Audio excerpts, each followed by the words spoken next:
Hello students, welcome back in our chemistry class. As you know that we are doing with our second chapter acid base and salt.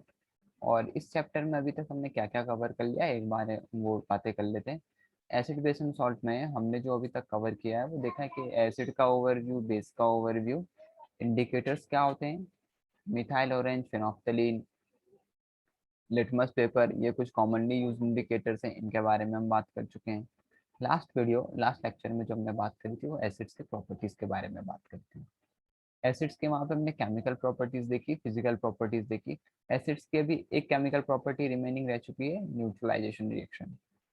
तो neutralisation reaction हम पहले पिछले chapter में भी तो बात करी थी न्यूट्रलाइजेशन रिएक्शन के बारे में। भाई न्यूट्रलाइजेशन रिएक्शन क्या होता है? एसिड और बेस का रिएक्शन, सॉल्ट एंड वाटर भी होता है। तो ये बेस के केमिकल प्रॉपर्टी में भी पढ़ने वाले हैं, तो इसको हम वहाँ पे कवर करेंगे।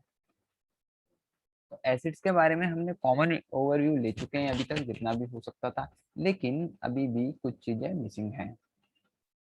तो वो हम आज इस वीडियो में एसिड के बारे में पढ़ने वाले हैं। क्या क्या चीजें पढ़ेंगे यहाँ पे हम एक बार बता देते हैं।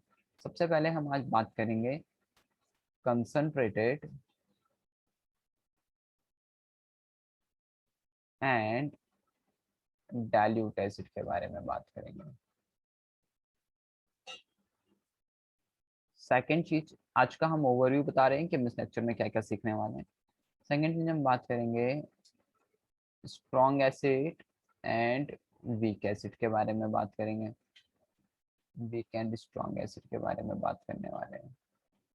वीक एंड स्ट्रॉन्ग एसिड को पढ़ते हुए हमें दो चीज़ों का और ध्यान रखना पड़ेगा कि सर आयोनाइजेशन क्या होता है और डिसोसिएशन क्या होता है। तो आज के टॉपिक में हम ये भी देखने वाले हैं कि आयोनाइजेशन क्या होता है और डिसोसिएशन क्या होता है। अगला जो हम देखने वाले हैं, बेसिसिटी ऑफ एसिड्स।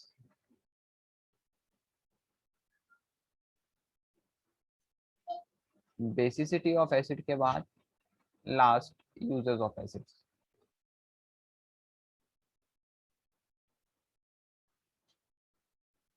तो इतनी सारी चीजें आज के वीडियो में हमें सीखने को मिलेंगी।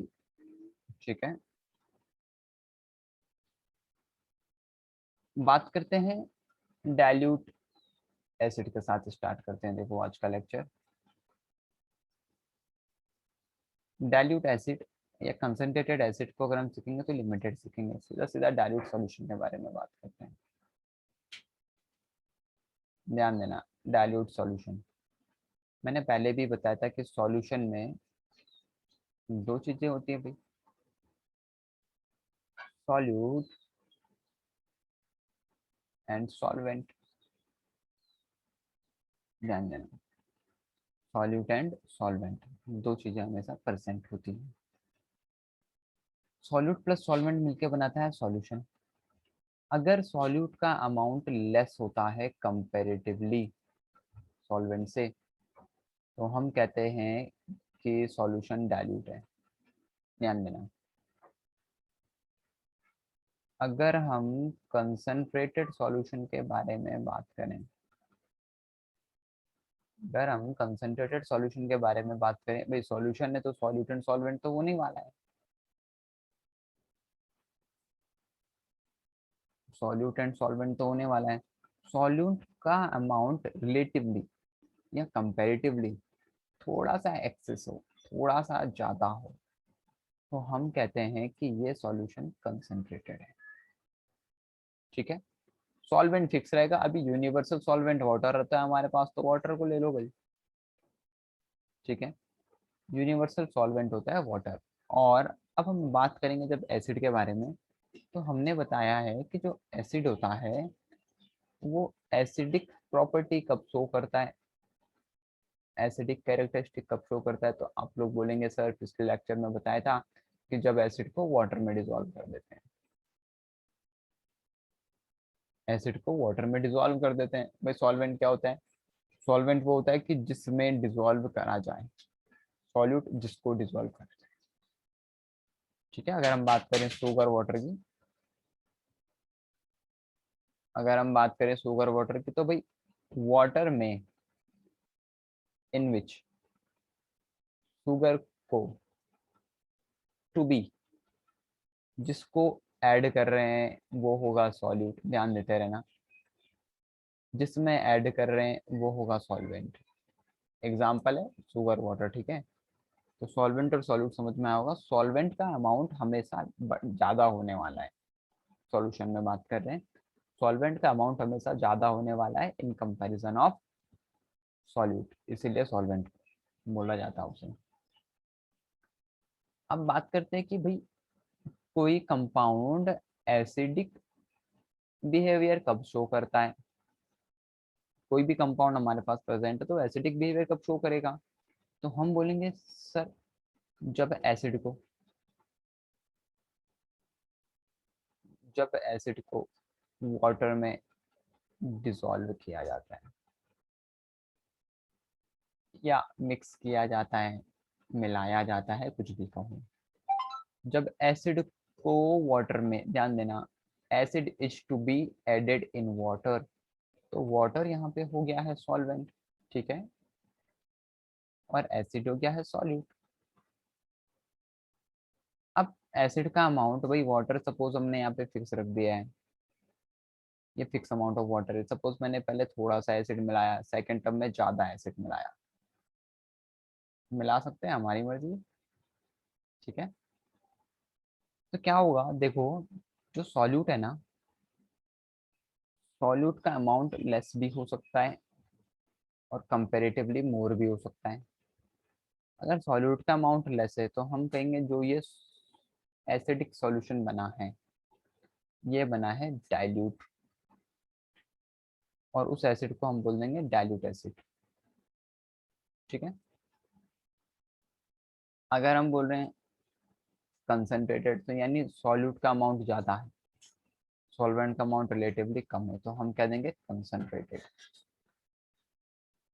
तो कौन सा एसिड थोड़ा सा हार्मफुल होने वाला है, तो भाई कंसंट्रेटेड होने वाला है, क्योंकि उसमें सॉल्यूट का अमाउंट ज़्यादा है और सॉल्यूट हमारे पास एसिड है। अगर हम कहेंगे कि कंसंट्रेटेड को डाइल्यूट में चेंज करना है तो क्या करेंगे, वीडियो पॉज करके सोचना है थोड़ी देर। कंसंट्रेटेड हमें समझ में आया कि सॉल्यूट ज़्यादा होगा भाई कंपैरेटिवली पहले के, और सॉल्वेंट तो वाटर होने वाला और फिक्स रखो उसको फिलहाल के लिए। अब मुझे कंसंट्रेटेड को डाइल्यूट में चेंज करना है, डाइल्यूट में कि सॉल्यूट प्लस होना चाहिए, सॉल्वेंट थोड़ा ज़्यादा होना चाहिए। कंसंट्रेटेड में एसिड प्लस वाटर पहले से प्रेजेंट है, ठीक है, एसिड प्लस वाटर दोनों में प्रेजेंट है भाई। एसिड अगर लेस है तो हम कह रहे हैं कि डाइल्यूट है, एसिड अगर मोर है तो हम कह रहे हैं कंसंट्रेटेड है।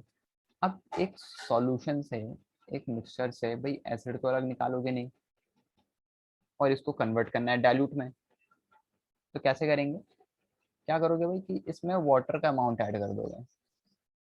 जैसे ही वाटर का अमाउंट ऐड करोगे या इंक्रीज करोगे, तो कंपैरेटिवली जो ये एसिड है इसका अमाउंट लेस होने लग जाएगा,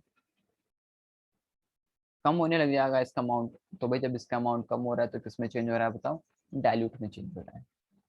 बहुत सारी बुक में बहुत सारे टीचर्स इसको दूसरे तरीके से समझाते हैं, लेकिन मतलब बात का वही निकलता है। ध्यान देना कि डाइल्यूट एसिड में एसिड कम होगा, वाटर का अमाउंट ज्यादा होगा, कंसंट्रेटेड में एसिड ज़्यादा होगा, वाटर का अमाउंट कम होगा, ठीक।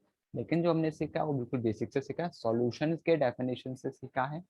एक्वस नॉन एक्वस सॉल्यूशन में पता है, एक्वस सॉल्यूशन में वाटर सॉल्वेंट होने वाला है, पिछले वीडियो में भी मैंने ये बात बताई है, ठीक है। तो चीज़ों को बिल्कुल एक साइड से लेते हुए चलो, और यहाँ पे जो सिखाया जा रहा है उसको बिल्कुल समझने की कोशिश करना है।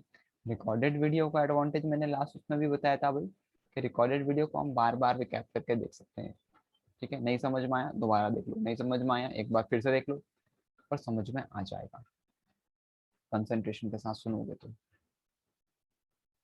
ठीक है। तो समझ में आ गया होगा कि कंसंट्रेटेड सॉल्यूशन और कंसंट्रेटेड एसिडिक सॉल्यूशन या कंसंट्रेटेड एसिड या डाइल्यूट एसिड क्या होता है।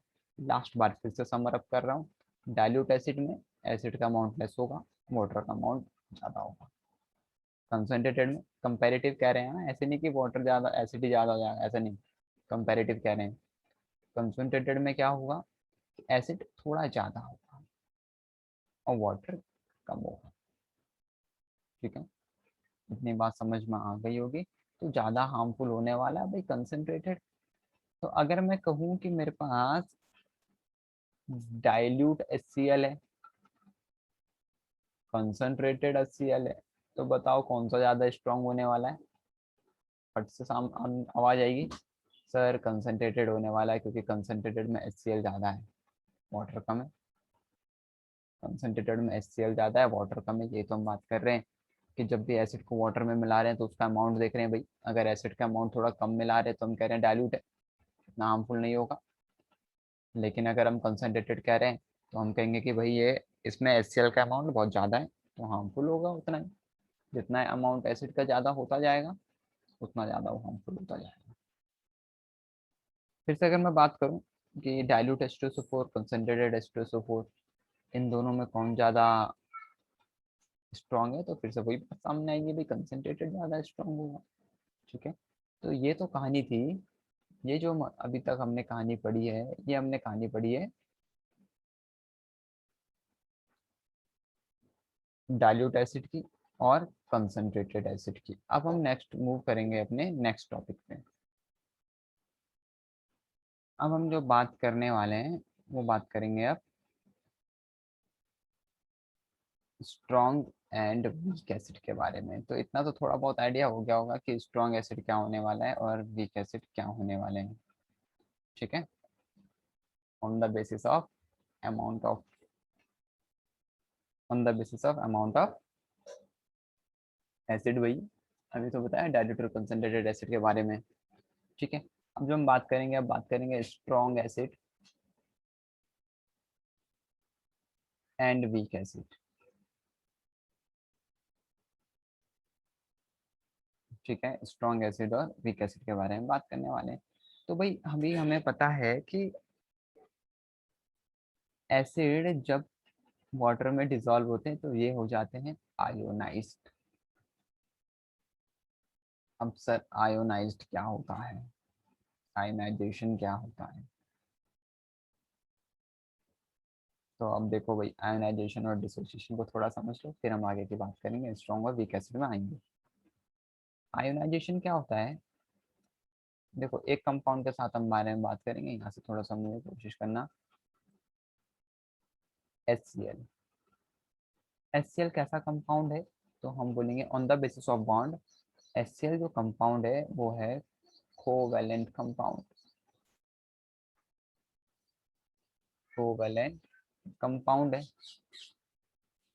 क्लास 9th का केमिस्ट्री पढ़ा रहे हैं यहाँ पे ध्यान में ना। HCl जो कंपाउंड है कोवैलेंट कंपाउंड है, इसमें जो बॉन्ड प्रेजेंट है वो प्रेजेंट है कोवैलेंट बॉन्ड। ठीक है, आयोनाइजेशन और डिसोसिएशन में भी फर्क बताने वाले हैं, बस इसको समझते रहना भाई।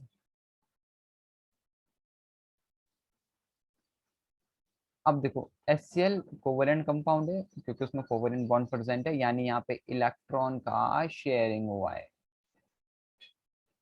इलेक्ट्रॉन का शेयरिंग हुआ है, यानी ना तो हाइड्रोजन आयन है ना क्लोरीन आयन है। हुआ क्या कि हाइड्रोजन और क्लोरीन एटम आपस में आए, इसको एक इलेक्ट्रॉन का रिक्वायरमेंट था, इसको भी एक का रिक्वायरमेंट था। ये लुईस डॉट स्ट्रक्चर बनाना सिखाया था, क्लोरीन के 7 थे, इन दोनों ने आपस में शेयरिंग कर ली, कोई भी आयन नहीं था। लेकिन क्लोरीन की इलेक्ट्रोनेगेटिविटी ज्यादा थी, हाइड्रोजन की इलेक्ट्रोनेगेटिविटी कम थी। ध्यान देना, क्लोरीन की इलेक्ट्रोनेगेटिविटी ज्यादा होती है, हाइड्रोजन की कम होती है। तो इलेक्ट्रोनेगेटिविटी एक ऐसी प्रॉपर्टी होती है जो शेयर्ड पेयर ऑफ इलेक्ट्रॉन, जो शेयर्ड पेयर ऑफ इलेक्ट्रॉन को अपनी ओर अट्रैक्ट करती है। शेयर्ड पेयर ऑफ इलेक्ट्रॉन हमेशा कोवेलेंट बॉन्ड होता है, तो शेयर्ड पेयर ऑफ इलेक्ट्रॉन को अपनी ओर अट्रैक्ट करती है। तो क्लोरीन और हाइड्रोजन में से अभी जो ज्यादा इलेक्ट्रोनेगेटिव है वो क्लोरीन है। तो होगा क्या कि भैया जो ये बॉन्ड है ये क्लोरीन के साइड हल्का सा डिस्प्लेस हो जाएगा, क्लोरीन इसको अपने ओर अट्रैक्ट कर लेगा। लेकिन हाइड्रोजन के पास भी ये बॉन्ड है, ठीक है, स्टेबिलिटी के लिए।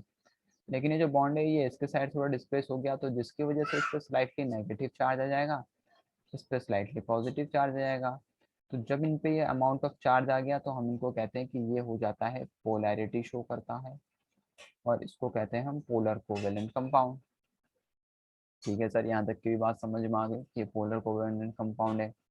तो क्या होता है जब ये वाटर में डिसॉल्व होते हैं ना, आयंस तो नहीं है पहले, जब ये वाटर में डिसॉल्व होते हैं तो ये H positive plus chlorine negative ion में डिसोसिएट हो गए, ब्रेक हो गए। यानी पहले आयन नहीं थे, बाद में आयन बने हैं जब इनमें वाटर के साथ इनको मिक्स कर दिया गया। ठीक है, H positive, O negative, H positive, कुछ ये वाटर का हम स्ट्रक्चर समझ सकते हैं। ठीक है, पोलैरिटी के बेसिस पे, हाँ, on the basis of polarity. दोनों नॉन मेटल है, non metal covalent bond form करता है। तो ये बन गया हमारे पास polar covalent bond. Polar covalent bond को वाटर में जब डिसॉल्व करते हैं तो ये हाइड्रोजन आयन क्लोरीन आयन दे देता है। तो उससे पहले वो आयन नहीं थे, जब ये कंपाउंड बना था ना, तो ना तो हाइड्रोजन आयन था ना ही क्लोरीन आयन था, लेकिन वाटर में डिसॉल्व होने के बाद वो आयन बन गए। तो इस वजह से इस प्रोसेस को कहते हैं आयोनाइजेशन, और एसिड शो करता है ionisation. Remember the thing, note कर लेना भाई। एसिड्स को जब वाटर में डिसॉल्व करते हैं, एसिड को जब वाटर में डिसॉल्व करते हैं तो वो आयोनाइज हो जाता है। क्यों आयोनाइज हो जाता है? क्योंकि वो कोवेलेंट कंपाउंड होते हैं। ठीक है, कोवेलेंट कंपाउंड क्या होते हैं? वो पहले से आयन नहीं होते, वो आपस में एक दूसरे से शेयरिंग ऑफ इलेक्ट्रॉन से बंधे हुए रहते हैं। शेयरिंग ऑफ इलेक्ट्रॉन से आपस में एक दूसरे से अट्रैक्ट रहते हैं, इस वजह से। ठीक है, अब हम बात करें ना, अगर डिसोसिएशन की बात करें, देखो भाई मैं एक सॉल्ट ले रहा हूँ NaCl। अब ध्यान देना है NaCl बना कैसे होगा। यहाँ पे जो बॉन्ड प्रेजेंट है इसमें आयनिक बॉन्ड प्रेजेंट है। ठीक है, इसमें जो बॉन्ड प्रेजेंट है वो आयनिक बॉन्ड प्रेजेंट है। तो बना कैसा है, इसकी थोड़ी सी संरचना देख लीजिए। हुआ ये कि पहले सोडियम था, तो सोडियम का एटॉमिक नंबर हमें पता भाई 28111 होता है। तो सोडियम अभी स्टेबल है नहीं, ऑक्टेट रूल पूरा करने के लिए क्या करेगा कि भाई सोडियम ने अपना एक इलेक्ट्रॉन लूज कर दिया। ठीक है सर, सोडियम ने अपना एक इलेक्ट्रॉन लूज करा, इलेक्ट्रॉनिक कॉन्फ़िगरेशन 28 आ गया, ये स्टेबल स्टेट में। क्लोरीन की बात हुई, क्लोरीन का था 287, एक इलेक्ट्रॉन के साथ। जब ये इसने एक इलेक्ट्रॉन ये रिलीज करा ना, तो क्लोरीन इस इलेक्ट्रॉन को गेन कर लेता है। इसने फॉर्म कर दिया क्लोरीन नेगेटिव, एक इलेक्ट्रॉन बढ़ गया अभी 288। क्या हुआ है? सोडियम आयन बना है, क्लोरीन आयन बना है। सोडियम आयन बन गया है और क्लोरीन आयन बन गया है। अब क्या होगा, ये पॉजिटिव आयन है, ये नेगेटिव आयन है। आयन कैसे फॉर्म हुआ समझ में आ गया होगा। इलेक्ट्रॉनिक कॉन्फ़िगरेशन, ऑक्टेट रूल लगाया, एक इलेक्ट्रॉन इसने रिलीज करा, आयन बन गया, क्योंकि स्टेबल था नहीं।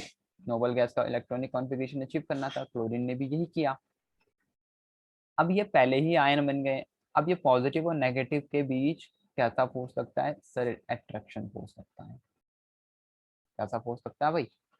अट्रैक्शन फोर्स लगता है।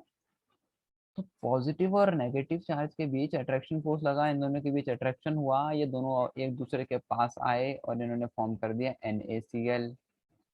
तो ये पहले आयन थे ना, आयन के बीच अट्रैक्शन फोर्स लगा, इस वजह से ये होगा आयनिक कंपाउंड। अब ये तो पहले से ही आयन है, ये तो पहले से ही आयन है। तो जब ये इनको वाटर में ऐड करते हैं ना सॉल्ट को, तो ये अलग अलग हो जाते हैं और कुछ नहीं होता। अलग अलग होने को कहते हैं डिसोसिएशन। तो आयनिक कंपाउंड डिसोसिएशन शो करेगा, यानी salt and base dissociation show करेंगे, वाइल एसिड क्या शो करेगा? आयोनाइजेशन शो करेगा। ये तो इतनी बात समझ में आ गई होगी, वीडियो एक बार रिवाइंड करके देख लेना। ठीक है, चीज़ें बहुत थोड़ा फास्ट में बताइए क्योंकि हम ये पहले भी पढ़ चुके हैं। किसी को डाउट होगा सो मैसेज कन्वे कर देना, हम आयनाइजेशन डिसोसिएशन के ऊपर एक अलग से वीडियो भी बना के दे देंगे। ठीक है, लेकिन अभी जरूरत है नहीं, इतनी बात समझ में आ गई होगी अगर हमें कोवेलेंट कंपाउंड और आयनिक कंपाउंड पता है तो। अगर नहीं पता है तो शायद कुछ प्रॉब्लम क्रिएट हो जाए। ठीक है, कोई बात नहीं, ये 9th स्टैंडर्ड की बातें थी, आगे की बात थोड़ी सी कर लेते हैं अभी। अब हम जो बात कर रहे थे ना, वो स्ट्रॉन्ग एसिड और वीक एसिड के बारे में बात कर रहे थे कि सर स्ट्रॉन्ग एसिड क्या होता है, वीक एसिड क्या होता है। तो वो एसिड्स, एसिड की प्रॉपर्टी बताओ। अभी क्या बोला मैंने? एसिड जब वाटर में डिसॉल्व करते हैं तो वो हो जाते हैं आयोनाइज्ड। ठीक है, एसिड जब वाटर में डिसॉल्व होता है तो वो हो जाते हैं आयोनाइज्ड। अब क्या होता है कि वाटर में कुछ तो इक्वली आयोनाइज्ड हो जाते हैं, लार्ज एक्सटेंट में आयोनाइज्ड हो जाते हैं, कुछ नहीं हो पाते। तो जो लार्ज एक्सटेंट में आयोनाइज्ड हो जाते हैं, लार्ज एक्सटेंट में जो आयोनाइज्ड हो जाते हैं उनको हम कहते हैं स्ट्रॉन्ग एसिड। जो लार्ज एक्सटेंट में आयोनाइज्ड नहीं हो पाते हैं उनको कहते हैं वीक एसिड। ठीक है, जो लार्ज एक्सटेंट हो जाते हैं यानी पूरा कंप्लीट आयोनाइज्ड हो जाएंगे उनको हम कहेंगे स्ट्रॉन्ग एसिड। जो नहीं हो पाएंगे उनको हम कहेंगे वीक एसिड। तो जनरली क्या होते हैं, जो हमारे पास ऑर्गेनिक एसिड्स होते हैं ना, ऑर्गेनिक एसिड्स वो होते हैं वीक एसिड। क्यों? अभी बताया था ऑर्गेनिक एसिड्स में कोवेलेंट कैरेक्टरिस्टिक्स होती है, यानी वहां पे कोवेलेंट बॉन्ड फॉर्म होता है। इसमें भी कोवेलेंट बॉन्ड फॉर्म होता है, लेकिन यहाँ पे कार्बन की टेट्रावैलेंसी का भी रोल आ जाता है। ऑर्गेनिक में कार्बन एटम आ जाता है, इसकी टेट्रावैलेंसी का रोल आ जाता है। स्ट्रॉन्ग एसिड्स को हम मिनरल एसिड्स ही बोलते हैं, ज्यादातर मिनरल एसिड्स स्ट्रॉन्ग एसिड होते हैं क्योंकि कंप्लीटली आयोनाइज्ड हो जाते हैं। एग्जाम्पल देखें, अगर हम H2SO4 का जब हम इनको एक्वस सॉल्यूशन में डालेंगे तो भाई 2H पॉजिटिव और plus SO4 2 negative completely ionised हो गए, हाइड्रोजन पूरा हाइड्रोजन अलग हो गए। HCl के बारे में बात कर लो, H positive plus chlorine negative सब निकल गया भाई। तो ये दोनों तो स्ट्रॉन्ग एसिड हो गए जब इनको वाटर में डिसॉल्व करा। यहाँ पे वाटर लिख लेना इक्वेशन को समझने के लिए। लेकिन जब हम लोग ऑर्गेनिक वालों को डालते हैं, सब कुछ एसिटिक एसिड को हम डाल रहे हैं CH3COOH, तो क्या देखने को मिलता है, जो ऑक्सीजन के साथ ये हाइड्रोजन था ना, सिर्फ यही ब्रेक हुआ, और भी तो उसमें हाइड्रोजन है वो ब्रेक ही नहीं हुए, तो लार्ज एक्सटेंड नहीं हुआ इनका, तो ये होगा भैया वीक एसिड। ठीक है, फॉर्मिक एसिड का भी देख लो, HCOOH, यहाँ से एक ही एच रिलीज होगा जो ऑक्सीजन के साथ है, कार्बन वाला रिलीज नहीं होगा। ठीक है, तो ये हो गए weak acid. Weak acid generally organic acid होते हैं, वहाँ पे कार्बन का टेट्रावैलेंसी कोवेलेंट बॉन्ड ये सब के सब रोल प्ले करते हैं। वहाँ पे ये सब कोई भी रोल प्ले नहीं करता जब भी हम स्ट्रॉन्ग एसिड्स के बारे में बात करते हैं, क्योंकि वो इनऑर्गेनिक कंपाउंड होते हैं, उनको हम मिनरल एसिड्स भी बोलते हैं। बात कर लेते हैं लास्ट बेसिसिटी ऑफ एसिड्स की, और उसके बाद जो हम बात करेंगे यूजर्स के बारे में बात करेंगे। यूजर्स का हम एक चार्ट फिर से अपलोड कर देंगे सभी एसिड्स का, तो वो वहाँ पर से देख लेना है। ठीक है, बेसिसिटी ऑफ एसिड। अब बेसिसिटी क्या होता है?